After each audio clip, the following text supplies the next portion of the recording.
وداعيا إلى الله بإذنه وسراجا منيرا وبشر المؤمنين بأن لهم من الله فضلا كبيرا.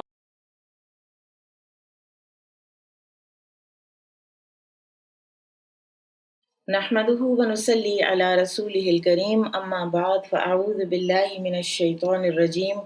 بسم الله الرحمن الرحيم رب اشرح لي صدري ويسر لي امري واحلل عقدة من لساني يفقه قولي رب زدني علما اللهم فقهنا في الدين اللهم اني اسالك ايمانا لا يرتد ونعيما لا ينفد ومرافقة محمد صلی اللہ علیہ وسلم فی اعلیٰ جنت الخلد آمین یا رب العالمین۔ انشاءاللہ آج ہم کتاب البیوع باب 16 حدیث نمبر 2076 سے شروع کریں گے۔ باب السہولتی، باب سہولہ یعنی آسانی، والسماحتی اور کشادہ دلی، فی الشراء والبیع خریدنے میں اور بیچنے میں، ومن طلب حقا اور جس نے طلب کیا حق، فلیطلبہ تو چاہیے کہ وہ طلب کرے اس کو، فی عفاف پاکیزگی کے ساتھ، پاکیزہ انداز کے ساتھ، اچھے طریقے سے، لوگوں کے ساتھ روڈ ہو کر نہیں۔ قال حدثنا علي بن عياش قال حدثنا أبو غسان قال حدثني محمد بن المنكدر عن جابر بن عبد الله رضي الله عنهما أن رسول الله صلى الله عليه وسلم قال کہ رسول اللہ صلی اللہ علیہ وسلم نے فرمایا، رحم اللہ رجلا، رحم کرے اللہ ایسے آدمی پر، سمحن جو کشادہ دل ہے، کشادہ دلی کا مظاہرہ کرتا ہے، اذا باع جب وہ بیچتا ہے، واذا اشترى اور جب وہ خریدتا ہے، واذا اقتضى اور جب وہ تقاضا کرتا ہے۔ اور یہ جو صفت ہے یہ کم لوگوں میں ہوتی ہے۔ بعض اوقات لوگ بہت ایماندار ہوتے ہیں لیکن ان کا طریقہ یہ ہوتا ہے کہ وہ ہر چیز کا 2+2 4 کرتے ہیں اور ہر چیز کو وہ گیو اینڈ ٹیک میں ہی تولتے ہیں۔ لیکن اسلام ایک اور اصول بتاتا ہے کہ اس مارکیٹ میں بھی، اس بزنس خرید و فروخت کے بزنس میں بھی، کبھی آپ کوئی کسی کو چین چھوڑ دیں، کبھی آپ کسی کو دیتے ہوئے ذرا سا زیادہ دے دیں، جیسے کپڑا ناپ رہے ہیں تو تھوڑا سا کپڑا جو بچ جانا ہے وہ دکاندار کے بھی کسی کام کا نہیں ہے، لیکن وہ تھوڑا سا پیس بھی اپنے پاس رکھ لیتا ہے تو وہ اگر دے دے، میں جانتی ہوں ایک ایسے دکاندار کو جو ایسے کیا کرتا تھا اور اللہ تعالیٰ نے اس کو بہت برکتیں دی ہوئی تھیں کہ وہ دیکھتا تھا تھوڑا بہت کپڑا آدھا گز یا اس طرح کر کے بھی تو وہ ساتھ ہی دے دیتا تھا، اور قیمت کمی اگر کہو تو وہ بھی کافی کم کر دیتا تھا، اور اس سے اللہ تعالیٰ نے اس کو اتنی برکتیں دی۔ یہ تو میرا اپنے آنکھوں دیکھا ایک معاملہ ہے۔ اور اس حدیث سے یہ پتہ چلا کہ ہر طرح کے معاملات، کیونکہ جہاں خرید و فروخت کا معاملہ ہے تو یہ تو حق ہے نا انسان کا کہ وہ چیز بیچ رہا ہے تو وہ قیمت لے، لیکن اس کے بارے میں بھی خندہ پیشانی اور کشادہ روئی سے پیش آنا چاہیے اور تنگ دلی اور خود غرضی سے بچنا چاہیے۔ اور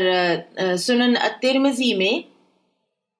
جو حدیث ہے نا اس میں ایک خاص انسان کے بارے میں بتایا گیا ہے کہ نبی صلی اللہ علیہ وسلم نے فرمایا کہ اللہ تعالیٰ نے تم سے پہلے ایک ایسے شخص کو معاف کر دیا جو خرید و فروخت کے وقت نرمی اختیار کرتا تھا۔ بابو من انذر موسرن، جس نے مہلت دی مالدار کو۔ قال حدثنا احمد بن يونس قال حدثنا زهير قال حدثنا منصور ان ربعي بن هراش حدثه ان حذيفة رضي الله عنه حدثه قال قال النبي صلی اللہ علیہ وسلم، نبی صلی اللہ علیہ وسلم نے فرمایا، تلقت الملائکۃ، ملاقات کی ملائکہ نے، روح رجل، ایک آدمی کی روح سے، یعنی جب اس کے ملاقات کا وقت آیا ملائکہ سے، جب یعنی موت کا وقت آیا، ممن کانا قبلکم، ان میں سے جو تم سے پہلے تھے، یعنی پچھلی امتوں کا ایک واقعہ ہے۔ فقالو، تو انہوں نے کہا، یعنی فرشتوں نے اس انسان سے کہا، اعملت من الخیر شیئا، کیا کوئی عمل کیا ہے تم نے خیر کا کچھ بھی؟ قالا، تو اس آدمی نے کہا، کنت آمرو، میں حکم دیا کرتا تھا، فتیانی، اپنے ملازموں کو، ان ینذروا، کہ وہ مہلت دیں، ینذروا مہلت دیں، اور مہلت دیں کس کو؟ تنگ دست کو، یعنی اس کا اگر قرض کی ادائیگی کا وقت آ گیا ہے اور وہ نہیں دے پا رہا تو اس کو اور مہلت دے دو۔ وَيَتَجَاوَزُوا عَنِ الْمُوسِرِ، اور تجاوز کریں مالدار سے بھی، اس سے بھی نرمی ہی کا معاملہ کریں، دے سکتا ہے تو دے، نہیں دے سکتا تو چلو کوئی بات نہیں، پھر دے دے گا۔ بعض اوقات انسان کے پاس ہوتا ہے لیکن پھر بھی قرض اتارنے کے بجائے وہ کوئی اور ضروریات ہوتی ہیں اس کی، اور جینوئن ضروریات ہوتی ہیں اس کی، تو ان کو وہ پہلے پورا کرنا چاہ رہا ہوتا ہے۔ تو وہ کہتا تھا کہ میں اپنے ملازمین کو حکم دیا کرتا تھا کہ جو خوشحال ہے اس سے بھی درگزر کرو۔ قال، تو نبی صلی اللہ علیہ وسلم نے فرمایا، فتجاوزوا عنہ، تو فرشتوں نے بھی اس کے ساتھ تجاوز کیا، یعنی اس کی خطاؤں سے تجاوز کیا، اور اس کی خطاؤں سے تجاوز کیا اور اس سے نرمی کی۔ قال ابو عبداللہ یعنی امام بخاری کہتے ہیں وقال ابو مالک عن ربعی كنت أيسر على الموسر وأنذر المعسر۔ امام بخاری کہتے ہیں کہ ایک اور روایت میں ہے کہ اس نے کہا کہ میں مالداروں سے آسانی کرتا اور غریبوں کو مہلت دیتا تھا۔ وتابعه شعبة عن عبد الملك عن ربعي وقال ابو عوانة عن عبد الملك عن ربعي انذر الموسر واتجاوز عن المعسر، کہ میں مالدار کو مہلت دیتا اور نادار سے درگزر کرتا تھا۔ یعنی مختلف مزید جو احادیث ہیں، جو اسناد ہیں، وہ بھی امام بخاری لا رہے ہیں، تھوڑے تھوڑے سے الفاظ کا فرق ہے اور یا پھر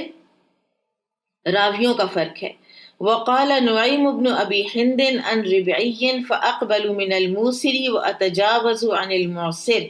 میں مالدار کا عذر قبول کرتا اور غریب سے درگزر کرتا۔ اب قرض دار چاہے مالدار ہو، اس سے بھی درگزر والا معاملہ ضرور کر دینا چاہیے، کیونکہ اس نے بھی کسی نہ کسی وجہ سے قرض لیا ہے۔ ہاں، جو لوگ کوئی شوقیہ قرض لیتے ہیں تو اول تو ان سے ویسے ہی معذرت بھی کی جا سکتی ہے اور ان سے تقاضا بھی کیا جا سکتا ہے، لیکن کسی بھی تقاضے میں انسان کا اپنا جو اخلاق ہے وہ گرنا نہیں چاہیے، ٹھیک ہے؟ اب مالدار کون ہے جس سے تجاوز کیا جائے گا اگر اس نے قرض لیا ہے؟ تو اس کی بھی جو ڈیفینیشن ہے اس میں علماء کا اختلاف ہوا ہے، لیکن سب سے بیسٹ جو ہے کرائٹیریا وہ یہی ہے کہ یہ ریلیٹیو ہے۔ مالداری بھی ریلیٹیو ہوتی ہے، بعض اوقات انسان 1 درہم کمانے سے بھی غنی ہو جاتا ہے اور کبھی 1000 درہم رکھنے کے باوجود بھی انسان کا فقر دور نہیں ہوتا، کیونکہ وہ عیالدار زیادہ ہے۔ اور پھر اس حدیث سے ہمیں یہ بھی معلوم ہوا کہ اللہ تعالیٰ انتہائی مہربان ہے، وہ معمولی سی نیکی کے عوض بہت بڑے گناہگار کو معاف کر دیتا ہے، کیونکہ انسان جب اچھی نیت سے کوئی نیکی کرتا ہے تو اللہ تعالیٰ کی رحمت سے وہ کبھی بھی نقصان نہیں اٹھاتا۔ اب بعض لوگوں کا یہ خیال تھا، اور آج بھی کچھ لوگوں کا یہ خیال ہوتا ہے کہ شاید مالدار کو مہلت نہیں دینی چاہیے، اور شاید یہ تو پھر ایسے ہو گیا کہ جیسے ظلم کا ساتھ دیا، کیونکہ اس نے قرض لیا اور وہ واپس نہیں دے رہا، تو مالدار کو مہلت دینے سے اجر و ثواب کی کوئی امید نہیں رکھی جا سکتی اللہ تعالیٰ سے۔ تو امام بخاری رحمہ اللہ نے اس موقف کی حدیث کے ذریعے سے تردید فرمائی اور ثابت کیا ہے حدیث کے ذریعے سے کہ مالدار کو مہلت دینے پر بھی اجر ملے گا۔ تو جو کوئی بھی اگر مالدار ہے، اس نے کچھ لے رکھا ہے آپ سے، ابھی فی الحال نہیں دے پا رہا واپس یا نہیں دے رہا واپس، تو اس کے ساتھ بھی حسن سلوک اور اچھے برتاؤ سے پیش آنا چاہیے۔ اور حدیث کے آخر میں آپ دیکھیں کہ یہ جو ہے نا فتجاوزوا عنہ، اس کا جو ترجمہ ہے وہ 2 طرح سے ہے۔ ایک تو وہ ہے جو ٹیکسٹ میں ہم نے دیکھا کہ انہوں نے بھی اس سے نرمی فرمائی، اور دوسرا اس کا معنی یہ ہے کہ یہ فعل امر ہے، یعنی اللہ نے حکم دیا ان فرشتوں کو کہ تم بھی نرمی کرو ان سے. اور صحیح مسلم کی جو حدیث ہے اس میں یہ معنی ملتا ہے کہ تم بھی اس کے ساتھ نرمی کرو، یہ اللہ نے فرشتوں کو حکم دیا. بابو من انذر موسرن، جس شخص نے کسی تنگ دست کو مہلت دی. قال حدثنا هشام بن عمار قال حدثنا يحيى بن حمزة قال حدثنا الزبيدي عن الزهري عن عبيد الله بن عبد الله أنه سمع أبا هريرة رضي الله عنه عن النبي صلى الله عليه وسلم قال كان تاجر، ایک تاجر تھا، يداين الناس، وہ قرض کا لین دین کیا کرتا تھا لوگوں سے. فَإِذَا رَأَى مُعْسِرًا، تو جب وہ دیکھتا کسی کو تنگ دست، قال لِفِتْيَانِهِ، تو وہ کہتا اپنے ملازموں سے، تجاوزوا عنہ، تجاوز کرنا اس سے، نرمی برتنا اس سے، یا قرض معاف کر دینا اس کا. لعل اللہ، شاید کہ اللہ، ان یتجاوز عنا،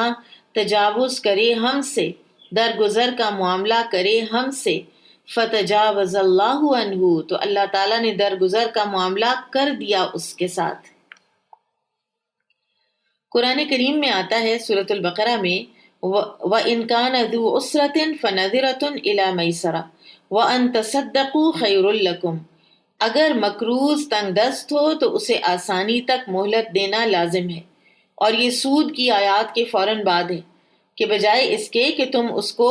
بڑھتا چڑھتا اس کے اوپر ملٹی پلائی کرتے جاؤ اس کے قرض کو، تو بلکہ اس کو مہلت دو یا تو پھر معافی کر دو. اور اگر تم اس پر صدقہ کر دو، یعنی تمہاری طرف سے یہ صدقہ ہوگا جو تم نے معاف کیا،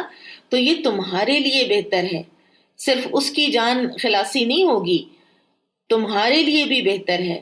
لہٰذا غریب اور نادار آدمی پر مہربانی کرنی چاہیے. اور اس کی ایک صورت تو یہ ہے کہ اس کے حالات درست ہونے تک اس کی مہلت ایکسٹینڈ کر دی جائے، اس کو مزید مہلت دے دی جائے. اور دوسری صورت یہ بھی ہے کہ اس کا قرض بالکل معاف کر دیا جائے. صحیح مسلم کی ایک حدیث میں آتا ہے کہ نبی صلی اللہ علیہ وسلم نے فرمایا، جو شخص کسی تنگ دست کو مہلت دیتا ہے یا اسے معاف کر دیتا ہے تو قیامت کے دن اللہ اسے اپنے عرش کے سائے تلے جگہ دے گا. ایک اور حدیث میں آتا ہے، وہ بھی صحیح مسلم ہی کی حدیث ہے، کہ جو شخص یہ پسند کرتا ہے کہ اسے قیامت کے دن پریشانیوں سے نجات مل جائے تو اسے چاہیے کہ تنگ دست مقروض کو مزید مہلت دے یا اسے قرض معاف کر دے. مقروض ہونا بہت بڑی ایک بوجھ ہوتا ہے انسان کے اوپر. لوگ بیمار ہو جاتے ہیں، لوگ ذہنی مریض ہو جاتے ہیں، لوگوں کی صحتیں خراب ہو جاتی ہیں. اور اگر کوئی نیگیٹیوٹی میں چلا جائے تو وہ اپنے آپ کو فیلئر سمجھتا ہے، اور بعض اوقات پھر حرام موت کی طرف، خودکشی کی طرف بھی چلے جاتے ہیں. تو اللہ تعالیٰ اپنے بندے کو، مقروض بندے کو آسانی اس کی دیکھنا چاہتے ہیں، اور جو کوئی اس کو آسانی دے گا تو اللہ تعالیٰ اس کو قیامت کے دن آسانیاں دیں گے. And it is worth it. اللہ تعالیٰ ہمیں قیامت کے دن آسانیاں دے دے، اٹ از ورتھ اٹ. بابن اذا بین البیعان، جب دو خرید و فروخت کرنے والے، یعنی ایک بائر ہے ایک سیلر ہے، جب وہ بیان کر دیں، یعنی پروڈکٹ کے بارے میں بیان کر دیں، جو دکاندار ہے فروخت کرنے والا، وہ اس کی خوبیاں خامیاں سب سامنے رکھے. ولم یکتما، اور وہ کچھ بھی نہ چھپائیں، ونصحا، اور وہ خیر خواہی کریں. وَيُذْكَرُ عَنِ الْعَدَّاءِ ابْنِ خَالِدٍ قَالَ كَتَبَ لِيَ النَّبِيُّ صلی اللہ علیہ وسلم. عدّا بن خالد سے بیان کیا جاتا ہے کہ انہوں نے کہا کہ مجھے نبی صلی اللہ علیہ وسلم نے یہ لکھ کر دیا، هَذَا مَشْتَرَى مُحَمَّدٌ، یہ ہے جو خریدا محمد صلی اللہ علیہ وسلم نے، رسول اللہ نے، من العدّاء ابن خالد، عدّا بن خالد سے. بیع المسلمی من المسلم، یہ سودا ہے مسلمان کا مسلمان کے ساتھ. لا داء، نہ تو اس میں کوئی بیماری ہے، ولا خبثۃ، اور نہ کوئی عیب ہے، ولا غائلہ اور نہ ہی کوئی غائلہ ہے. وقال قتادہ اور قتادہ نے کہا الغائلہ، غائلہ سے کیا مراد ہے؟ الزنا، زناکاری، والسرقہ اور چوری، والاباق اور بھاگ جانا. اباق خاص طور پر بھاگے ہوئے غلام کو کہا جاتا ہے. یعنی کوئی ہڈن جو ایک علت ہے نا، یا ہڈن کوئی ڈیفیکٹ ہے، وہ نہیں ہے اس بیع و شراء کے اندر. اور یہ جو ہے کہ نبی صلی اللہ علیہ وسلم نے یہ لکھ کر دیا، تو نبی صلی اللہ علیہ وسلم نے کسی سے لکھوایا، ٹھیک ہے، تو وہ کہا یہی جاتا ہے کہ لکھ کر دیا، ورنہ آپ صلی اللہ علیہ وسلم خود سے لکھنا پڑھنا نہیں جانتے تھے. وقیل علی ابراہیم اور ابراہیم نخعی سے کہا گیا ان بعض النخاسین کہ بعض جو دلال ہیں یعنی بیچنے والے، یسمی اور وہ نام لیتے ہیں آری یا خراسان و سجستان، کسی استبل کا خراسان کے اور سجستان کے. ایک رینڈم کسی خراسان یا سجستان کے، کیونکہ یہ وہ علاقے تھے کہ جہاں سے یہ گھوڑے وغیرہ بہت ہی شاندار آیا کرتے تھے، تو اس کے کسی استبل کا نام لے کر تو پھر کہتے تھے فیقولو، پھر کہتے تھے جاء امسی من خراسان، یہ آیا ہے کل خراسان سے، جاء الیوم من سجستان، یہ آیا ہے آج سجستان سے. اور ذہن میں ان کے کچھ اور ہوتا تھا. اس کو یعنی توریہ کہہ سکتے ہیں نا، کہ جیسے جب فتنہ خلق قرآن ہوا نا، تو جس میں امام احمد بن حنبل نے بہت سٹینڈ لیا تھا اور ایک ہی بات فرماتے تھے کہ مجھے قرآن و حدیث سے کوئی دلیل لا دو تو میں سب سے پہلے مان جاؤں گا کہ قرآن اللہ کی مخلوق ہے. تو وہ جو ہے کچھ جو علماء تھے وہ اتنا سٹینڈ نہیں لے سکے تھے اسٹرانگ جتنا امام احمد بن حنبل رحمہ اللہ نے لیا. تو وہ کیا کرتے تھے کہ وہ اپنی یہ انگلیاں کھولتے تھے اور ساتھ یہ کہہ دیتے تھے کہ ہاں یہ مخلوق ہے، اور ان کے ذہن میں یہ ہوتا تھا یعنی کہ ہم یہ کہہ رہے ہیں کہ یہ انگلیاں اللہ کی مخلوق ہیں، ٹھیک ہے. تو اس طرح وہ تو اپنی جان بچانے کے لیے اور خلیفہ کے وہ جو تشدد اور پرسیکیوشن ہے اس سے بچنے کے لیے کرتے تھے نا سارا. تو یہ مارکیٹس میں یہ لوگ اس طرح کی زو مانی بات کرتے تھے، کسی خراسان اور سجستان کے استبل کا پہلے نام لیا اور پھر اس کے بعد ذہن میں کوئی اور جگہ جو ہے اس کو کر لیا متعین اور کہا یہ خراسان سے آیا ہے، یہ سجستان سے آیا ہے، تاکہ لوگوں کو یہ دھوکہ ہو کہ یہ اوریجنل وہاں سے آیا ہے. فَكَرِهَهُ كَرَاهَةً شَدِيدَةً، تو ابراہیم نخعی رحمہ اللہ نے اس انداز کو ناپسند فرمایا، سخت ناپسند کرنا. وقال عقبہ بن عامر، اور عقبہ بن عامر کہتے ہیں لا يحل لامرئ، کسی انسان کے لیے جائز نہیں، یبیع سلعۃ، کہ وہ بیچے کوئی سودا، یعلم اور وہ جانتا ہو، ان بہا داء، کہ اس میں کوئی عیب ہے، کوئی نقص ہے، کوئی بیماری ہے، الا اخبرہ، مگر یہ کہ وہ اس کے بارے میں آگاہ کرے، وہ بتائے بائر کو کہ اس کے اندر یہ خامی ہے. بعض اوقات آپ جاتے ہیں، دو طرح کے شاپ کیپرز ہوتے ہیں. کئی دفعہ آپ جاتے ہیں تو آپ کوئی کپڑا نکلواتے ہیں تو وہ آپ کو کھول کے دکھا دیتے ہیں کہ یہ اس کی سائڈ پہ نا یہاں پہ پرنٹ میں خرابی تھی، تو اس لیے یہ والا جو پیس ہے نا یہ سستا ہے، آپ دیکھ لیں اگر آپ نے یہ لینا ہے. اس کی سائڈ پہ یہ داغ ہے، آپ دیکھ لیں اگر آپ نے یہ لینا ہے، یہ ڈیمیجڈ ہے، وہ بتاتے ہیں یہ ڈیمیجڈ ہے. اور کچھ ہوتے ہیں، یہ بھی میرا خیال ہے کہ ہم میں سے ہر ایک کا ہی ایکسپیرینس ہوگا، میرا تو ہے، کہ وہ اس طریقے سے اس کو طے کرتے ہیں اور اس طریقے سے آپ کو وہ دیتے ہیں چکما کہ وہ آپ کو پتہ ہی نہیں چلنے دیتے، اور آپ گھر آتے ہیں تو آپ دیکھتے ہیں کہ یہ کپڑا تو ڈیمیجڈ ہے. ٹھیک ہے، تو اللہ تعالیٰ برکت ڈالتے ہیں آنیسٹ تاجر کی ساری جو ڈیلنگز ہیں ان میں. قال حدثنا سليمان بن حرب قال حدثنا شعبة عن قتادة عن صالح أبي الخليل عن عبد الله بن الحارث رفعه إلى حكيم بن حزام رضي الله عنهم قال قال رسول الله صلى الله عليه وسلم البيعان بالخيار، دونوں خرید و فروخت کرنے والے کو اختیار ہے، ما لم یتفرقا، جب تک کہ دونوں جدا نہ ہو جائیں. یعنی جب تک کہ وہ جدا نہ ہو جائیں، جب تک کہ محفل برخاست نہ ہو جائے، خرید و فروخت کی مجلس برخاست نہ ہو جائے، بائر کہہ سکتا ہے کہ نہیں میں نے نہیں لینا، اور اسی طرح سے سیلر بھی کہہ سکتا ہے کہ نہیں میرا ارادہ رہ گیا بیچنے کا، میں نے نہیں بیچنا۔ او قال حتی یتفرقا، یا فرمایا یہاں تک کہ وہ جدا ہو جائیں۔ فإن صدقا وبینا، اور اگر ان دونوں نے سچ بولا اور بیان کیا، یعنی پروڈکٹ کی ہر خوبی خامی کو واضح بیان کیا، بورک لہما، تو برکت ڈال دی جاتی ہے ان دونوں کے لیے، فی بیعہما، ان کی بے میں، ان کی اس ڈیلنگ میں، وَإِن کتما، اور اگر ان دونوں نے چھپایا، وَکَذَبا، اور جھوٹ بولا دونوں نے، محقت، تو مٹا دی جاتی ہے، برکتو، برکہ، بیعہما، ان دونوں کی بے کی۔ اور انسان جو ہے وہ اپنی طرف سے بے ایمانی کر کے ذرا سی سستی چیز خرید کے لے آیا، یا بے ایمانی کر کے مہنگی چیز بیچ لی، اور سمجھتا یہ ہے کہ مجھے 10 کی بجائے 12 روپے جو مل گئے ہیں تو میں نے بڑا کارنامہ کیا ہے، حالانکہ ان 12 روپوں میں وہ برکت ہی نہیں ہے کہ جو 10 میں تھی ہونی تھی، جو اصل جو حلال قیمت میں ہونی تھی وہ تو برکت کھو بیٹھا۔ اور برکت جو ہے وہ جس نے کھو دی تو وہ تو اس دنیا کی زندگی میں بہت ہی تنگ زندگی گزارے گا، پھر چاہے وہ کروڑ پتی ہو اس کی ضروریات ہی پوری نہیں ہوں گی۔ بابو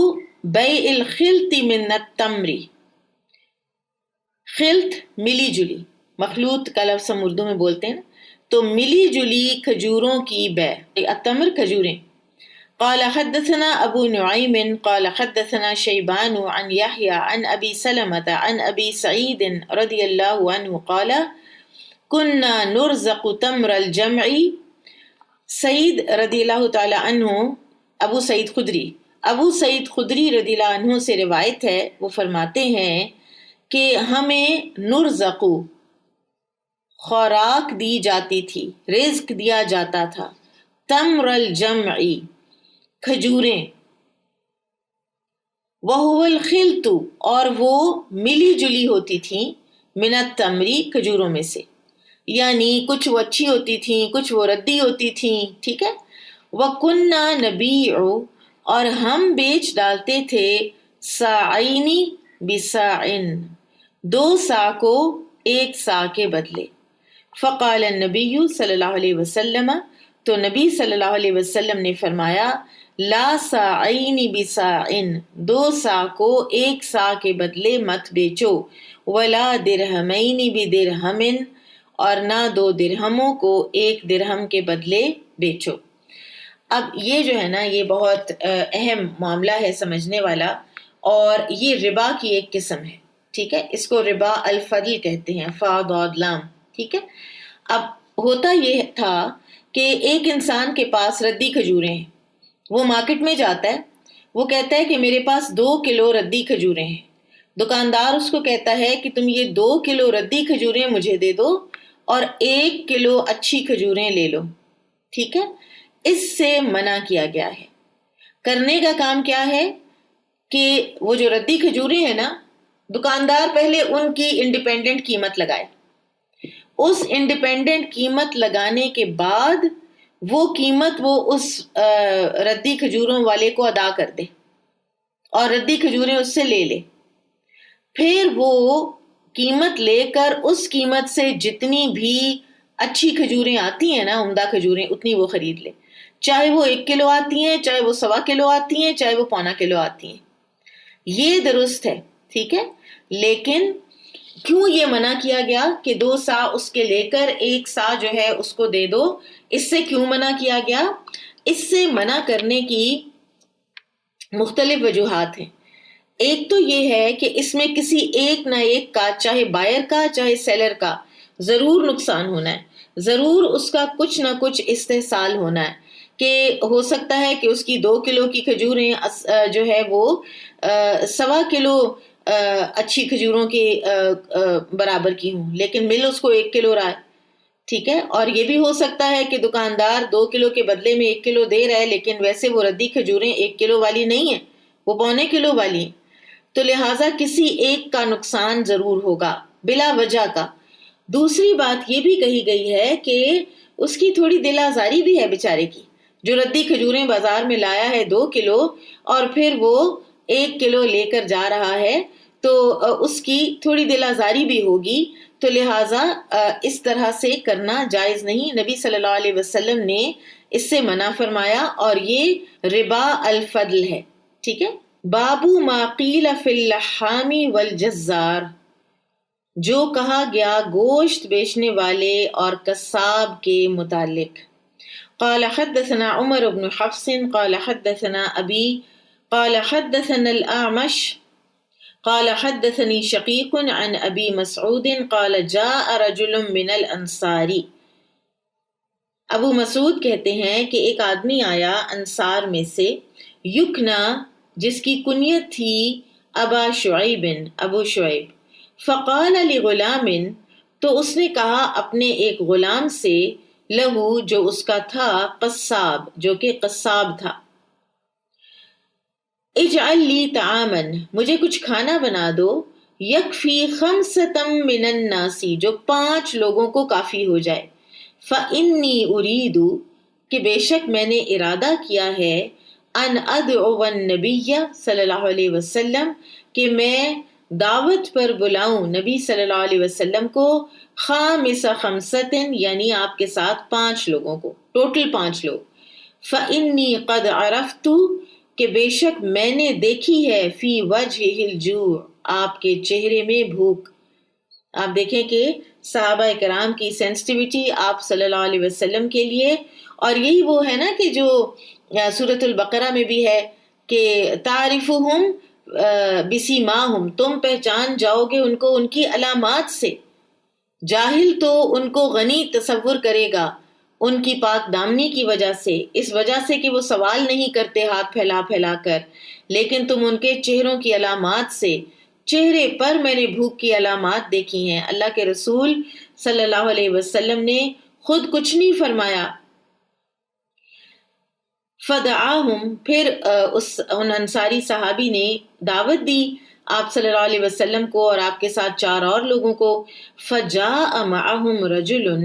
تو آپ کے ساتھ ایک اور آدمی بھی آ گیا، یعنی چھٹا، فقال النبی صلی اللہ علیہ وسلم تو نبی صلی اللہ علیہ وسلم نے فرمایا، ان ھذا یہ جو آدمی ہے، قد تبعنا یہ ہمارے ساتھ آ گیا ہے، اس نے یعنی ہمارا اتباع کیا ہے، پیچھے آیا ہے،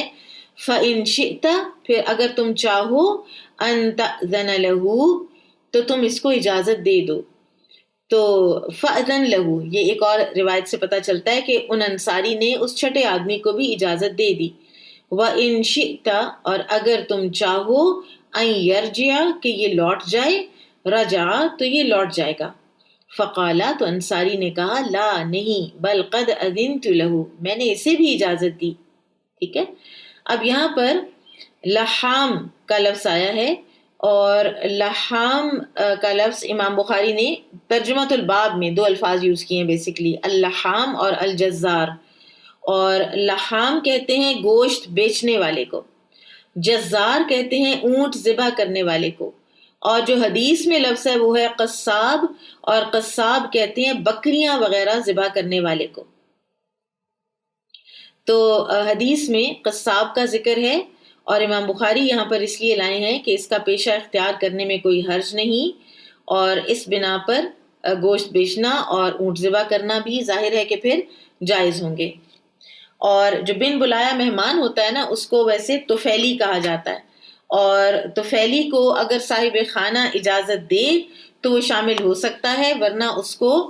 واپس جانا ہوگا، اور یہ صاحب خانہ کا حق ہے کہ وہ کسی ان انوائٹڈ انسان کو واپس بھیج دے، چاہے دروازے سے واپس بھیج دے۔ نبی صلی اللہ علیہ وسلم نے ان انصاری صحابی کے دروازے پر ان کو یہ آپشن دیا ہے کہ آپ چاہیں تو آپ اس کو اندر آنے دے سکتے ہیں، اور آپ چاہیں تو آپ اس کو بے شک واپس بھیج دیں، یہ چلا جائے گا، ٹھیک ہے۔ تو اگر کوئی اس طرح کی کوئی آپ کی مجلس ہے جہاں پہ کوئی ان انوائٹڈ لوگ ہیں کہ جن کو آپ بالکل آنے نہیں دینا چاہ رہے، اور وہ گیٹ پر آئے ہوئے ہیں، اور آپ گیٹ سے ان کو واپس بھیجتے ہیں نرمی کے ساتھ، تو ان کو چلے جانا چاہیے، ٹھیک ہے۔ اور دوسرا پھر ایک اخلاق کی جو بلندی پتہ چلتی ہے وہ یہ ہے کہ انصاری نے کہا کہ نہیں یا رسول اللہ، آ جائیے بھی صلی اللہ علیہ وسلم، میں نے اجازت دی اس کو۔ اور پھر یہ کہ رسول اللہ صلی اللہ علیہ وسلم کا جو مہمان بننے کا ایک ایٹیکیٹ ہے کہ حالانکہ اگر آپ صلی اللہ علیہ وسلم فرماتے کہ آپ نے تو 5 لوگوں کو کہا تھا تو ہم 6 آ گئے ہیں، تو ان انصاری نے تو موسٹ ویلکم ہی کرنا تھا، لیکن اس کے باوجود آپ صلی اللہ علیہ وسلم نے کبھی بھی اپنا مورل پریشر نہیں لوگوں پہ ڈالا. یہ بہت بڑی بات ہوتی ہے. کبھی آپ صلی اللہ علیہ وسلم نے فیورز نہیں لیے، کبھی آپ صلی اللہ علیہ وسلم نے لوگوں پر کوئی اخلاقی دباؤ نہیں ڈالا، حالانکہ انصار نے تو ویلکم کرنا تھا اس چیز کو بھی. آپ دیکھیں رسول اللہ صلی اللہ علیہ وسلم کے گھر میں بھوک ہوتی تھی، 3 چاند وہ دیکھ لیا کرتے تھے، اور ان کے گھروں میں چولہا جلتا ہی نہیں تھا، کھجور اور پانی پر گزارا ہوتا تھا. تو یہ آپ صلی اللہ علیہ وسلم کی خودداری تھی، ورنہ اگر آپ صلی اللہ علیہ وسلم نے اس بات کی اجازت دی ہوتی تو انصار کے گھر سے ہر وقت کچھ نہ کچھ آ رہا ہوتا. بابو ما یمحق الکذب والکتمان فی البیع، خرید و فروخت میں جھوٹ بولنا اور عیب چھپانا برکت کو ختم کر دیتا ہے. قال حدثنا بدل بن المحبر قال حدثنا شعبة عن قتادة قال سمعت أبا الخليل يحدث عن عبد الله بن الحارث عن حكيم بن حزام رضي الله عنه عن النبي صلى الله عليه وسلم قال، نبی صلی اللہ علیہ وسلم نے فرمایا، البیعانی، دونوں خرید و فروخت کرنے والے، بالخیار،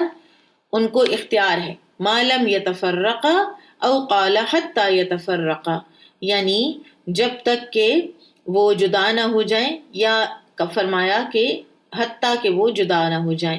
فَإِن صَدَقَا وَبَيَّنَا، اور اگر انہوں نے سچ بولا اور انہوں نے بیان کر دیا، بُورِكَ لَهُمَا فِي بَيْعِهِمَا،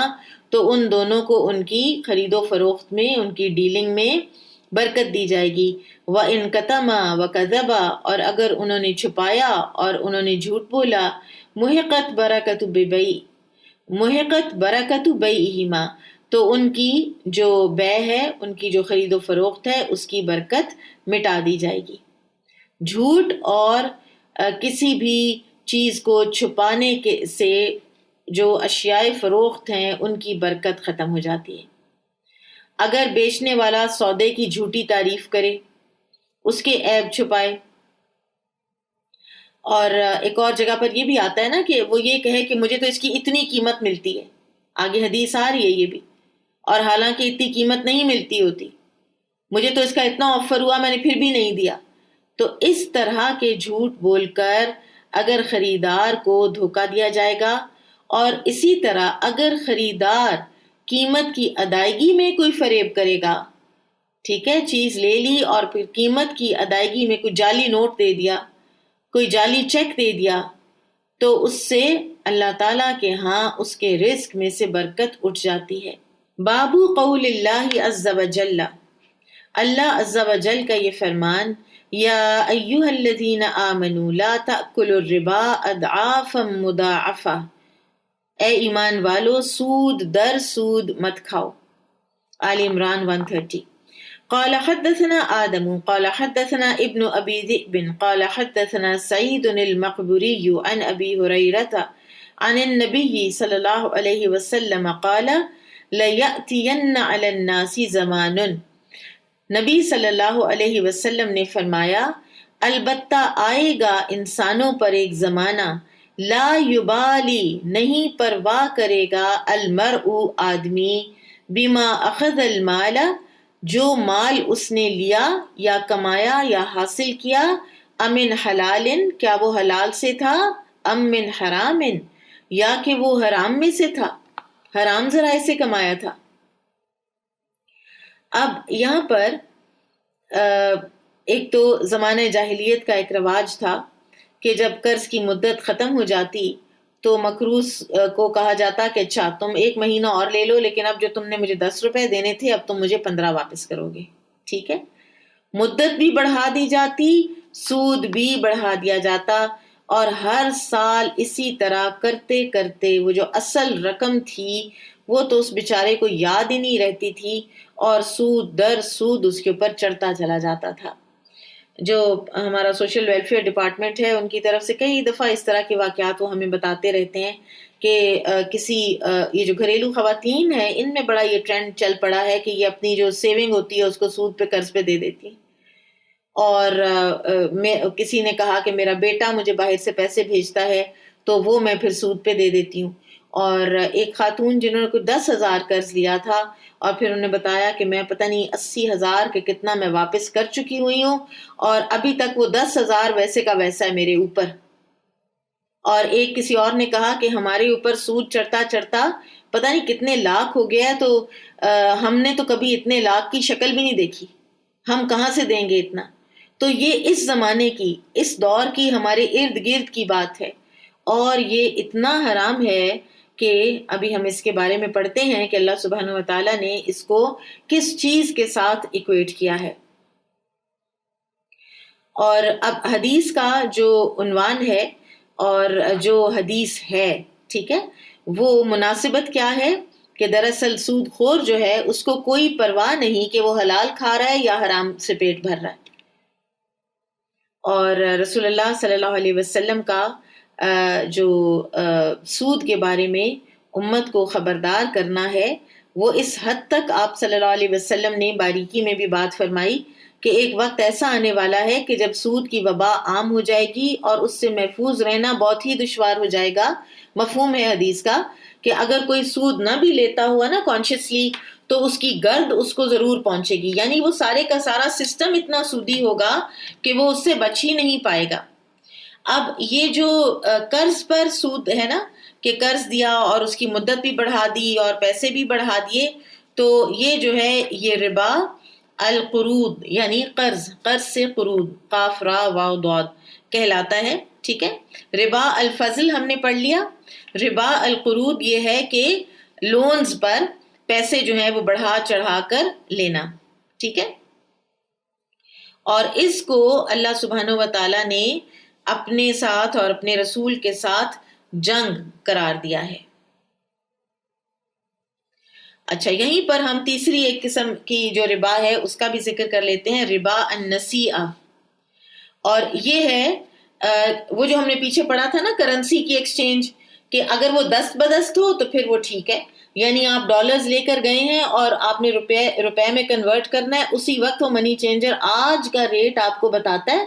اور آج کے ریٹ کے مطابق پیسے آپ کے حوالے کرتا ہے تو وہ ٹھیک ہے. لیکن اگر آپ ڈالر دیتے ہیں اس کو, ڈالرز وہ آپ کے رکھ لیتا ہے اور پھر وہ آپ کو کہتا ہے کہ پیسے میں آپ کو 6 مہینے کے بعد دوں گا, جو بھی ریٹ ہوا.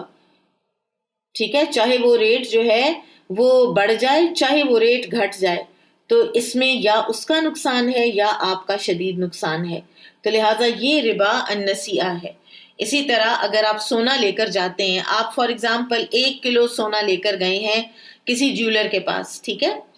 اور آپ نے اس کو دیا ہے اور اس نے اس کی قیمت لگائی ہے, اس قیمت میں آپ نے کہا ہے اس قیمت میں جتنی چاندی آتی ہے وہ مجھے دے دو. وہ اس دن کی گولڈ کی قیمت لگاتا ہے, اس کے مطابق وہ کہتا ہے کہ آپ کا 1 کلو گولڈ 50 کلو چاندی کے برابر بنتا ہے, یہ رہی آپ کی چاندی. ٹھیک ہے, تو یہ ٹھیک ہے, ایسا کیا جا سکتا ہے. لیکن اگر گولڈ آپ کا وہ رکھ لیتا ہے اور چاندی وہ کہتا ہے میں آپ کو 6 مہینے کے بعد دوں گا, ٹھیک ہے, اور اس وقت جو ریٹ ہوا میں وہ ریٹ لگاؤں گا, تو یہ ربا النسیئہ ہے اور اس سے بھی منع فرمایا ہے اللہ کے رسول صلی اللہ علیہ وسلم نے. تو ربا کی 3 اقسام میں نے بتا دی آپ کو. ایک تو ربا الفضل, وہ جو ردی مال کے بدلے, زیادہ ردی مال کے بدلے عمدہ مال تھوڑا لے لینا. ٹھیک ہے, ڈائریکٹ اسی طرح کر لینا, درمیان میں قیمت نہ لگانا ردی مال کی یا عمدہ مال کی, تو یہ ربا الفضل ہے. ٹھیک ہے, اس میں کسی نہ کسی کا استحصال ہے. آپ یہ دیکھتے چلے جائیے گا کہ جہاں بھی کوئی منع کی گئی ہے بات, تو وہ اس لیے منع کی گئی ہے کہ اس میں کسی نہ کسی کا یا بائر کا یا سیلر کا نقصان ہے. ایک تو تجارت ہوتی ہے نا کہ جس کے اندر نفع نقصان دونوں ہوتے ہیں, لیکن ایک ہوتی ہے وہ نقصان کے جو کسی کے اوپر زیادتی کرتے ہوئے کیا جا رہا ہوتا ہے,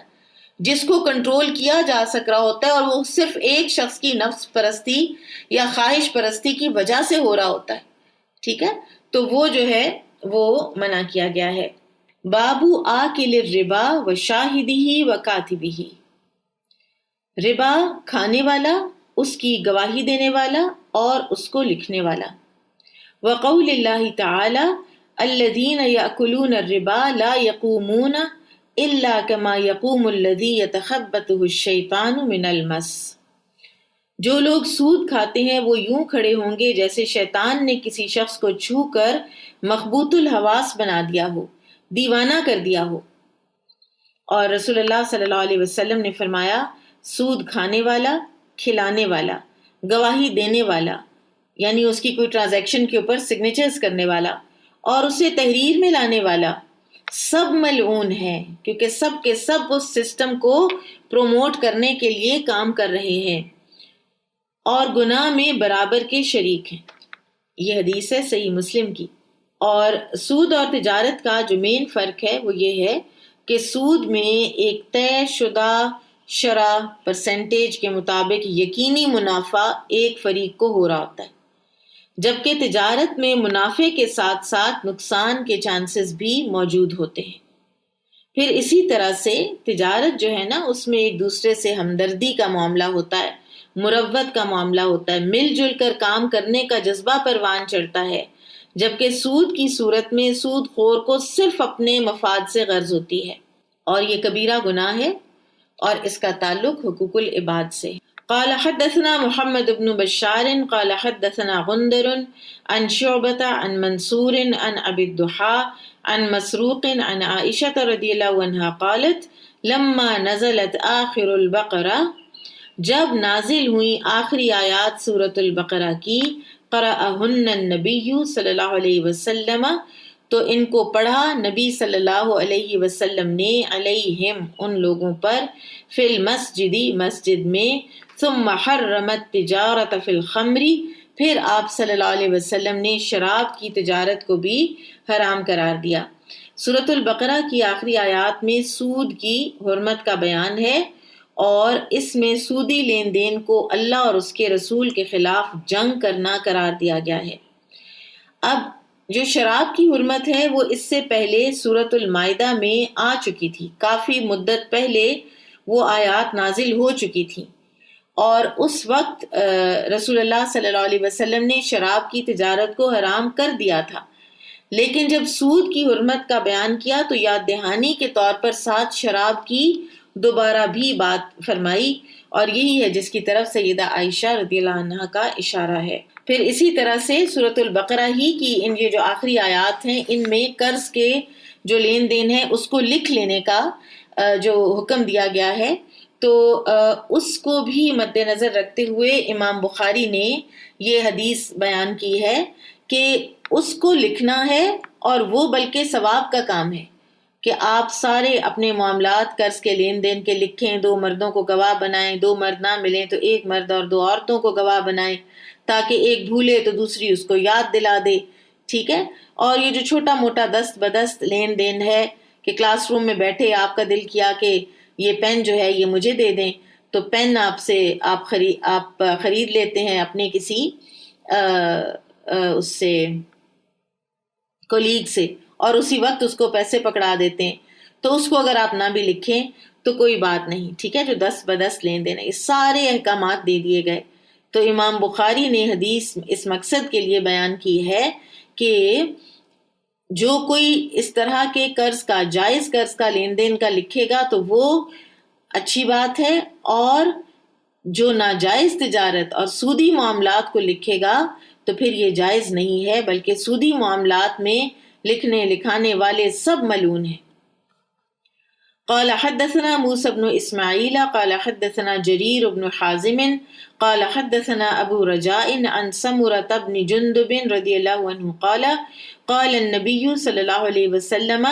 رأیت اللیلة رجلین، نبی صلی اللہ علیہ وسلم نے فرمایا آج کی رات میں نے 2 آدمیوں کو دیکھا،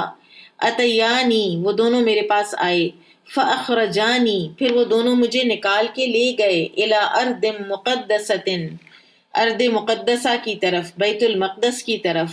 فانطلقنا تو ہم چلے، حتی اتینا علی نہر یہاں تک کہ ہم آئے ایک نہر پر من دمن، جو کہ خون کی نہر تھی،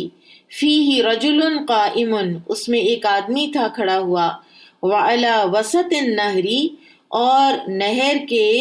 بیچوں بیچ رجل، ایک آدمی تھا، بین یدیہ حجارہ، اس کے سامنے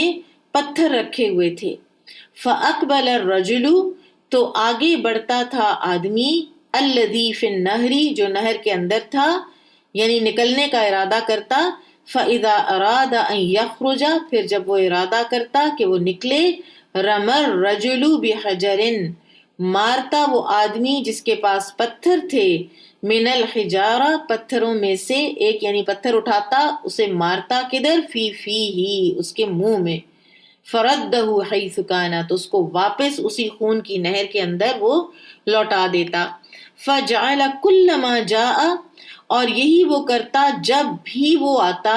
لیخرج، کہ وہ نکلے وہاں سے، رما فی فیہ بحجر، تو وہ اس کے منہ میں پتھر مارتا، فیرجع کما کان، اور وہ لوٹ جاتا اسی نہر کے بیچوں بیچ، فقلت ما ھذا، میں نے کہا یہ کیا ہو رہا ہے، فقال، تو انہوں نے فرشتوں نے کہا، الذی رأیتہ فی النہر، جس کو آپ نے نہر میں دیکھا، آکل الربا، یہ سود خور تھا، سود کھانے والا تھا۔ صحیح بخاری ہی کی ایک اور روایت میں ہے کہ یہ جو شخص پتھر والا ہے نا، یہ نہر کے بیچ میں نہیں تھا، یہ نہر کے کنارے پر تھا، اور یہ حدیث دوبارہ آئے گی انشاءاللہ کتاب التعبیر میں۔ اور اس حدیث میں قیامت کے دن سود خور کو ملنے والے عذاب کی ایک جھلک نبی صلی اللہ علیہ وسلم کو بیسکلی دکھائی گئی۔ دنیا میں اس نے لوگوں کا خون چوسا، دولت جمع کی، اور قیامت کے دن وہی خون ایک نہر کی صورت اختیار کر لے گا جس میں اسے غوطے دیے جائیں گے۔ اور اس حدیث میں اگرچہ سود کھانے والے کا ذکر ہے، صرف سود لکھنے اور گواہی دینے اور باقی لوگ جو انوالوڈ ہوتے ہیں ان کا ذکر نہیں ہے، لیکن کیونکہ یہ سود خور کی معاونت کرتے ہیں، اس لیے حکم کے اعتبار سے انہیں بھی سود خور کے ساتھ ہی ملایا گیا ہے۔ امام ابن حجر کہتے ہیں کہ وہ سب سود خور کے انجام میں اس کے ساتھ شریک ہوں گے۔ بابو موکل الربا، سود کھلانے والے کا بیان، لقول اللہ عز وجل، اللہ عز وجل کا یہ فرمان، یا ایہا الذین آمنوا اتقوا اللہ وذروا ما بقی من الربا ان کنتم مؤمنین فإن لم تفعلوا فأذنوا بحرب من اللہ ورسولہ وَإِن تُبْتُمْ فَلَكُمْ رُؤُوسُ أَمْوَالِكُمْ لَا تَظْلِمُونَ وَلَا تُظْلَمُونَ وَإِن كَانَ ذُو عُسْرَةٍ فَنَظِرَةٌ إِلَى مَيْسَرَةٍ وَأَن تَصَدَّقُوا خَيْرٌ لَكُمْ إِن كُنتُمْ تَعْلَمُونَ وَاتَّقُوا يَوْمًا تُرْجَعُونَ فِيهِ إِلَى اللَّهِ ثُمَّ تُوَفَّى كُلُّ نَفْسٍ مَا كَسَبَتْ وَهُمْ لَا يُظْلَمُونَ۔ اے ایمان والو، اللہ تعالیٰ سے ڈرو، اور اگر تم واقعی مومن ہو تو جو سود باقی رہ گیا ہے اسے چھوڑ دو، اور اگر تم نے ایسا نہ کیا تو اللہ اور اس کے رسول کی طرف سے بڑی جنگ کا اعلان سن لو، اور اگر توبہ کر لو تو تم صرف اپنے اصل مال کے حقدار ہو، نہ تم کسی پر ظلم کرو اور نہ تم پر ظلم کیا جائے، اور اگر مقروض تنگ دست ہو تو اسے آسانی تک مہلت دینا لازم ہے، اور یہ کہ تم رأس المال صدقہ کرو تو یہ تمہارے لیے بہت بہتر ہے اگر تم جانتے ہو، اور اس دن سے ڈرو جس میں تم اللہ کی طرف لوٹائے جاؤ گے، پھر وہاں ہر شخص کو اس کے اعمال کا پورا پورا بدلہ ملے گا اور ان پر ظلم نہیں کیا جائے گا۔ وقال ابن عباس، اور ابن عباس کہتے ہیں، هذه آخر آیت نزلت علی النبی صلی اللہ علیہ وسلم، کہ یہ آخری آیت ہے جو نبی صلی اللہ علیہ وسلم پر نازل ہوئی۔ کون سی؟ یہ والی، وَاتَّقُوا يَوْمًا تُرْجَعُونَ فِيهِ إِلَى اللَّهِ، کیسی یاد دہانی اینڈ میں اللہ تعالیٰ نے کروا دی، اور ڈرو اس دن سے جس دن تم سب اللہ کی طرف لوٹائے جاؤ گے، ثُمَّ تُوَفَّى كُلُّ نَفْسٍ مَا كَسَبَتْ، پھر پورا پورا بدلہ دے دیا جائے گا ہر نفس کو جو اس نے کمایا، وَهُمْ لَا يُظْلَمُونَ، اور ان پر ظلم نہیں کیا جائے گا۔ بعض اوقات لوگ یہ پوچھتے ہیں نا کہ تہجد کے جو نوافل ہیں ان میں قیام لمبا کریں یا سجدے زیادہ کریں، کیا کریں؟ تو بیسکلی بات یہ ہے کہ آپ خشوع کے ساتھ جتنا پڑھیں اور اس کو سمجھ کے پڑھیں، ان ناشئۃ اللیل ہی اشد وطئا واقوم قیلا،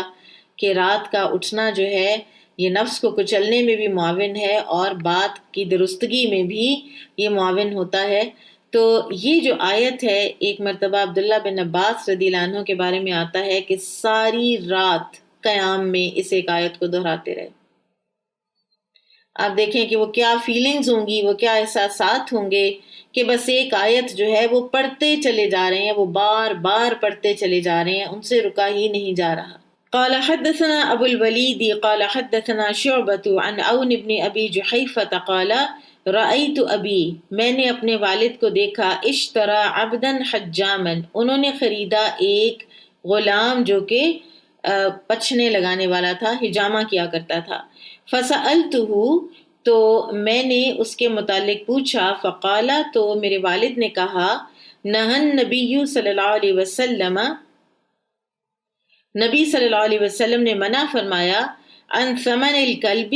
کتے کی کمائی سے، وثمن الدم، اور خون کی کمائی سے، ونہا عن الواشمتی، اور منع فرمایا گودنے والیوں کو، یعنی یہ جو ایک ہے نا ذریعہ معاش کہہ لیں یا کلچر کہہ لیں، ٹیٹوز لگانے والا، اور وہ انک بھر کے اور پرماننٹ ایک وہ ٹیٹوئنگ جو کر دی جاتی ہے، والموشومہ، اور گدوانے والی، اور عموماً یہ عورتیں کیا کرتی تھی نا، تو اس لیے فیمیل کا ہے، ورنہ مرد بھی اگر کریں گے تو وہ بھی غلط ہے۔ وآکل الربا، اور سود کھانے والا، وموکلہ، اور دینے والا، ولعن المصور، اور لعنت فرمائی مصور پر، وہ مصور جو کہ جانداروں کی ہو بہو تصویریں بناتا ہے اس پر۔ اب یہ صحیح بخاری ہی کی ایک اور روایت ہے کہ جس میں اون جو ہے نا، اون بن نبی جحیفہ، یہ فرماتے ہیں کہ میرے باپ نے ایک غلام خریدا جو پچھنے لگاتا تھا، تو میرے باپ نے اس کے وہ آلات توڑ دیے جن کے ذریعے سے وہ پچھنے لگاتا تھا، تو میں نے ان آلات کے توڑنے کے متعلق سوال کیا، تو میرے والد نے مجھے یہ جواب دیا۔ اور اس کی مزید جو تفصیل ہے وہ انشاءاللہ آگے آئے گی۔ حجامہ کروایا بھی جا سکتا ہے، اور بلکہ اس کو پروموٹ کرنے کی جو احادیث ہیں وہ بھی ہمیں ملتی ہیں، اور اس کی جو ایک جائز مناسب کوئی اجرت ہے وہ لی بھی جا سکتی ہے، کیونکہ نبی صلی اللہ علیہ وسلم نے اجرت دی بھی ہے، ٹھیک ہے۔ تو انشاءاللہ ان احادیث کی ہم تطبیق کو دیکھ لیں گے جب یہ آئیں گی۔ اور اس حدیث میں یہ جو ابھی ہم نے پڑھی، اس میں 6 احکام بیان ہوئے ہیں، جن میں ایک سود کھلانے اور کھانے کے متعلق ہے، اور اگرچہ سود کا نفع سود کھانے والے کو حاصل ہوتا ہے، لیکن گناہ میں سود دینے والا بھی شریک ہے۔ رسول اللہ صلی اللہ علیہ وسلم نے دونوں پر لعنت فرمائی ہے، کیونکہ وہ کلچر ختم کب ہوگا؟ جب سود دینے والا بھی تو کوئی باقی نہ رہے گا۔ اور اس حدیث سے یہ بھی پتہ چلا کہ جاندار کی تصویر کشی جو ہے وہ حرام ہے۔ پہاڑ، درخت، پھول وغیرہ، ان کی تصویریں بنانے میں کوئی حرج نہیں ہوتا۔ بابو یمحق اللہ الربا ویربی الصدقات، اللہ سود کو مٹاتا ہے اور صدقات کو بڑھاتا ہے۔ واللہ لا یحب کل کفار اثیم، اور اللہ کسی ناشکر بد عمل انسان کو پسند نہیں کرتا۔ یہاں پہ ناشکرہ کون ہے؟ ناشکرہ وہ سود خور ہے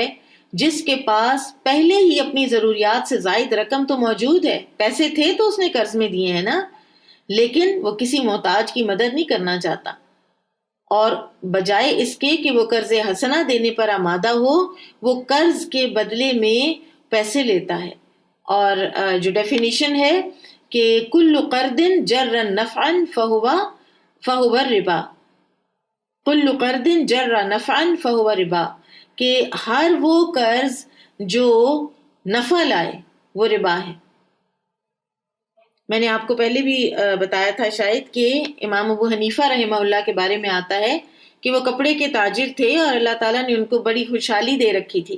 تو وہ لوگوں کو قرض دیا کرتے تھے، اور جس کو قرض دیا ہوتا اگر اس کے مکان کے آگے سے گزرتے تھے تو اس کی دیوار کے سائے میں بھی نہیں بیٹھتے تھے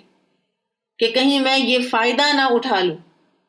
کیونکہ مقروض جو ہے نا وہ آپ کا احسان مند ہوتا ہے، پھر آپ اس سے جب فائدے اٹھاتے ہیں تو یہ تو پھر احسان کی قیمت آپ لے رہے ہیں اس سے۔ تو جو زائد رقم کو سود پر دیتا ہے وہ دراصل اللہ کے فضل کی ناشکری کرتا ہے۔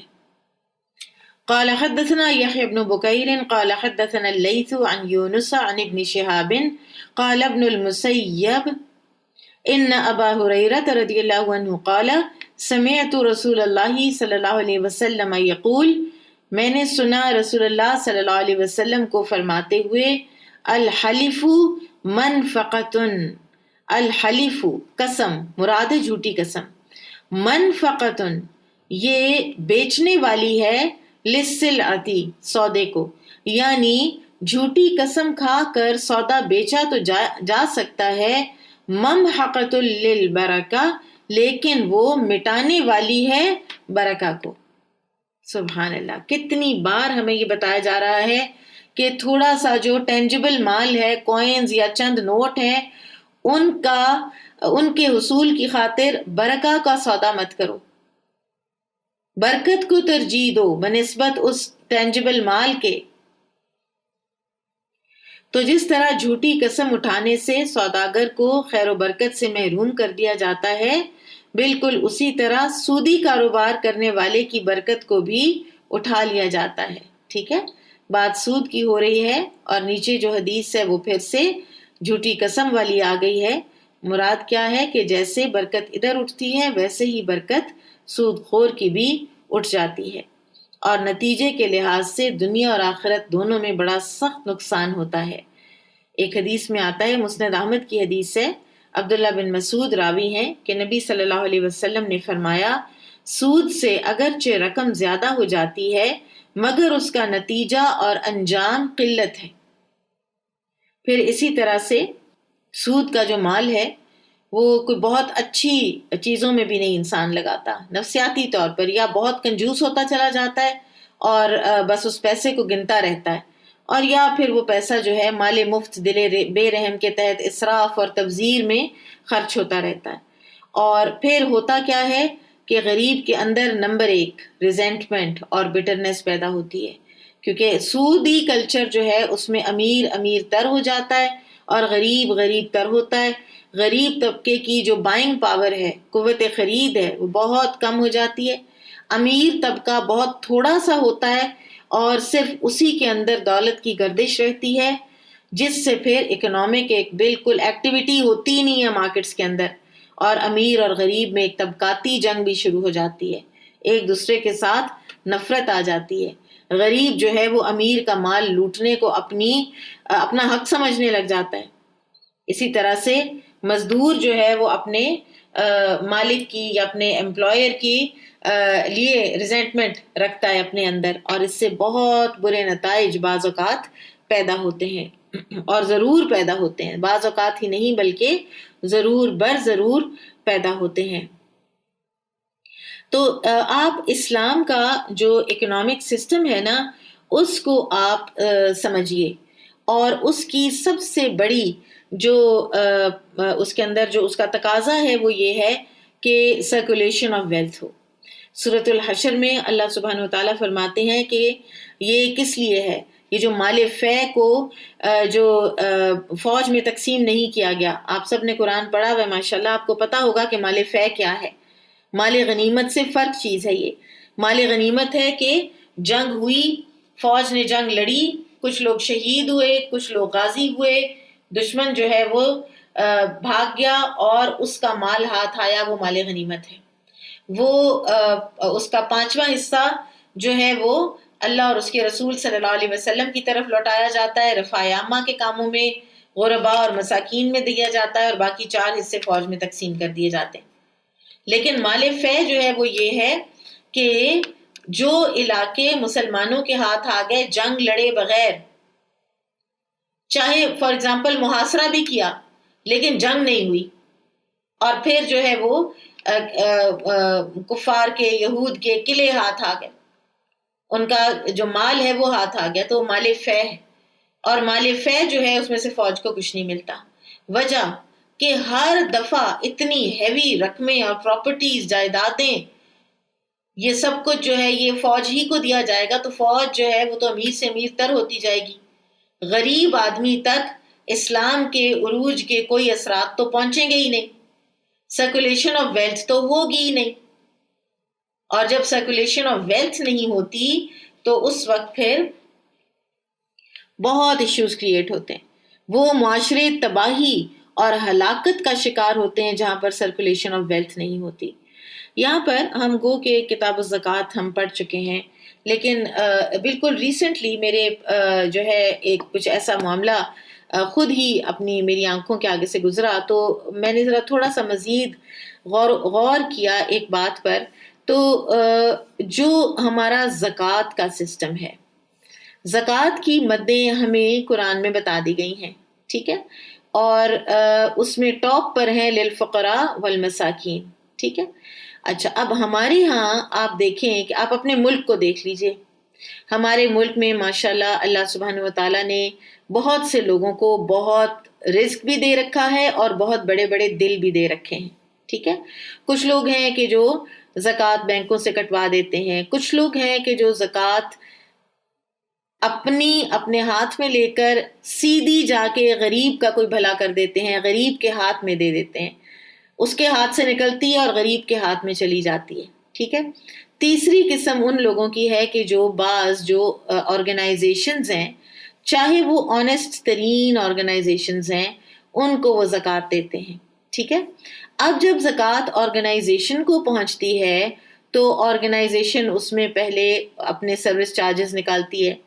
بعض آرگنائزیشنز اس میں سے بہت سے ملازمین کی تنخواہیں نکالتے ہیں، ٹھیک ہے. بعض جو ہیں وہ ان کو پھر رکھ لیتے ہیں زکوٰۃ کو کہ ٹھیک ہے بانٹ لیں گے، دے لیں گے، اور بعض اوقات وہ زکوٰۃ جو ہے وہ ان کے پاس 1 سال کی، 2 سال کی، 3 سال کی جڑ کے بھی پڑی رہتی ہے. بعض اوقات یہ ہوتا ہے کہ کسی کا اگر کوئی مہینہ لگایا ہے تو کچھ عرصے کے بعد کسی کو خیال آتا ہے کہ نہیں، اس کو تو بہت ہم دے چکے، اب ہم اس کو چھوڑ دیتے ہیں، حالانکہ اس کا مہینہ لگا ہوا تھا، اس کے مہینے میں اس کو 2-3 ہزار روپے اگر لگا دیے تھے تو وہ لگا دیتا تھا، اس کی حالت تو تبدیل نہیں ہوئی، وہ تو غریب کا غریب ہی رہا، ٹھیک ہے. تو یہ جو ہے گو کہ اس سے زکوٰۃ کی ادائیگی ہو جاتی ہے. اس سے یہ نہیں کہ زکوٰۃ ادا نہیں ہوتی، لیکن اس سے سرکولیشن آف ویلتھ کوئی نہیں ہوتی. سرکولیشن آف ویلتھ اصل جو، اگر آپ زکوٰۃ کا بھی جو انسٹیٹیوشن ہے اس کو نبی صلی اللہ علیہ وسلم کے دور مبارک میں اگر آپ اسٹڈی کریں نا، وہ یہی تھا کہ ساری زکوٰۃ جو ہے، ایک تو جو ظاہری اموال ہے نا، کہ جیسے جانور اور زمینوں کا عشر اور یہ جو زکاتیں ہیں، یہ آتی تھی نبی صلی اللہ علیہ وسلم کے پاس. اور آپ صلی اللہ علیہ وسلم کا معمول کیا تھا؟ غریب آیا ہے، فقیر آیا ہے، اس کو دینا ہے، بس دے دیں. اور آپ کے بارے میں تو مشہور یہ تھا نا کہ وہ تو ایسے دیتے ہیں کہ جن کو غربت کا کوئی خوف ہی نہیں ہے، کھل کے دیتے تھے آپ صلی اللہ علیہ وسلم غریب کو. اور پھر یہ ہے کہ جو رسول اللہ صلی اللہ علیہ وسلم کے دور مبارک میں جو دوسرا ایک جو باطنی اموال ہے نا، کہ جیسے خواتین کے پاس کوئی زیورات ہیں یا اس طرح، تو وہ اس زمانے میں بھی خواتین اپنی زکاتیں خود دیا کرتی تھیں، لیکن کہاں؟ غرباء کو، فقراء کو، مساکین کو. لیکن ہمارے ہاں جو ایک بہت بڑا ٹرینڈ ہے، چاہے وہ نیک نیتی پر ہی مبنی ہو، میں سب کی نیتوں پہ کوئی نہیں کہہ رہی کہ ان کی نیتیں خراب ہیں اور وہ لوگوں کے پیسے لے لیتے ہیں. ہو سکتا ہے کسی کی نیت یہ ہو کہ میں اتنی بیماری دیکھتی ہوں تو میں کوئی ایسا ہاسپٹل اٹھا کے کھڑا کر دوں کہ جس میں غریب کا علاج ہو جائے. لیکن اس ساری چیز میں پھر وہ جو ایک باقاعدہ بہبود ہے نا ایک غریب کی، اور اس کی اپ لفٹ ہے اور اس کی ریہیبلیٹیشن ہے، وہ نہیں ہوتی. ہماری زکوٰۃ غریب کو غریب تری رکھتی ہے، سال ہا سال وہ کوئی مہینے کے 5-7 ہزار یا 3-4 ہزار وہ لیتا رہتا ہے اور بس بات ختم، یا اس کا راشن لگا ہوا ہے اور بس اس کی ڈیپینڈیبلٹی وہیں کی وہیں پڑی ہوئی ہے. سرکولیشن آف ویلتھ ہماری زکوٰۃ کے انسٹیٹیوشن کے کا مرکزی نقطہ ہے.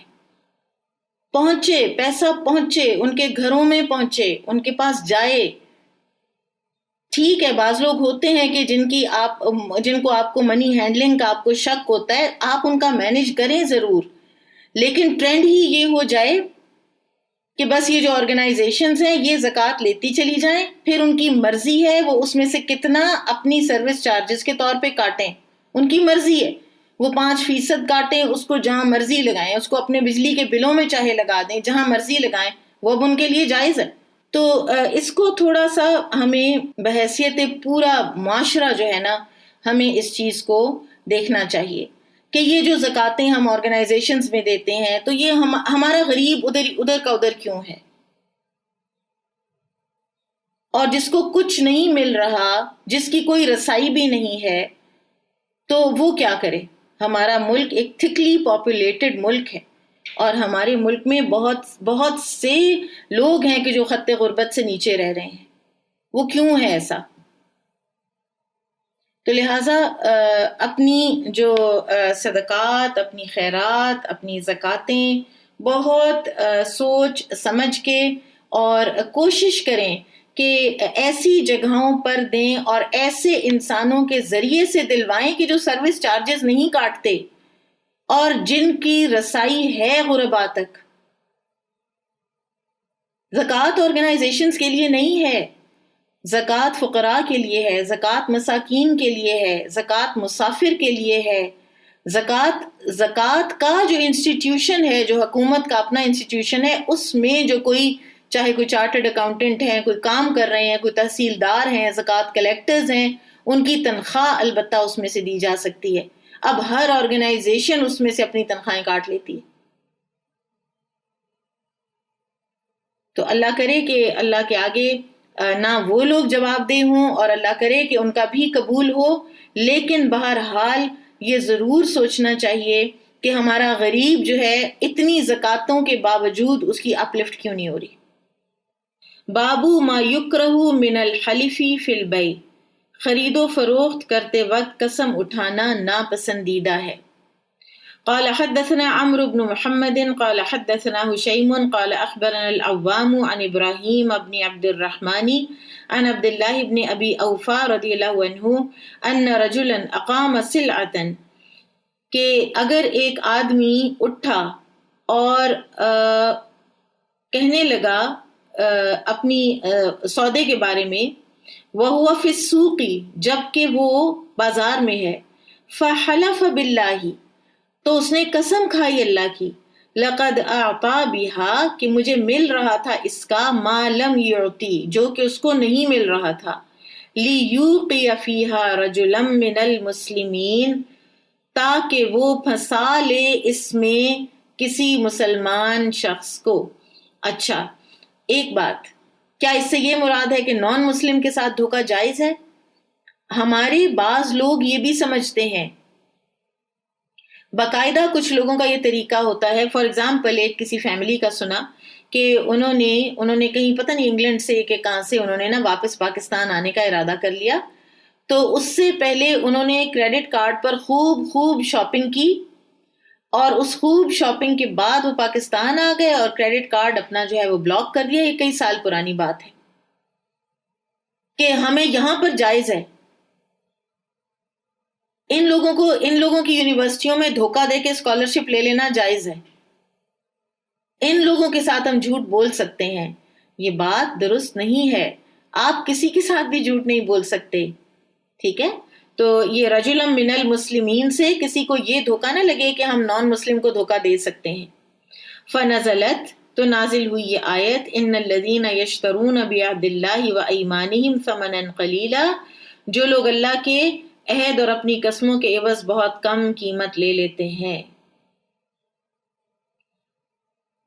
تو جو کوئی تاجر جھوٹی قسم کھا کر اپنا سامان بیچ لیتا ہے وہ اپنا انتہائی نقصان کرتا ہے. اور یہ جو آیت ہے یہ مکمل ایسے ہوتی ہے کہ ایسے لوگوں کا آخرت میں کوئی حصہ نہیں ہے. قیامت کے دن اللہ تعالیٰ ایسے لوگوں سے ہم کلام نہیں ہوگا، نہ ہی نظر رحمت سے ان کی طرف دیکھے گا، اور انہیں گناہوں سے پاک بھی نہیں کرے گا، بلکہ ان کے لیے دردناک عذاب ہوگا. سو از اٹ ورتھ اٹ کہ آپ ایک کوئی سودا قسم کھا کے جھوٹی تو بیچ لیں اس دنیا میں، اور آخرت اپنی کا اتنا بڑا سودا کر لیں؟ اسی طرح سے رسول اللہ صلی اللہ علیہ وسلم نے فرمایا، مسند احمد کی حدیث ہے، کہ 3 لوگ قیامت کے دن خسارے میں ہوں گے.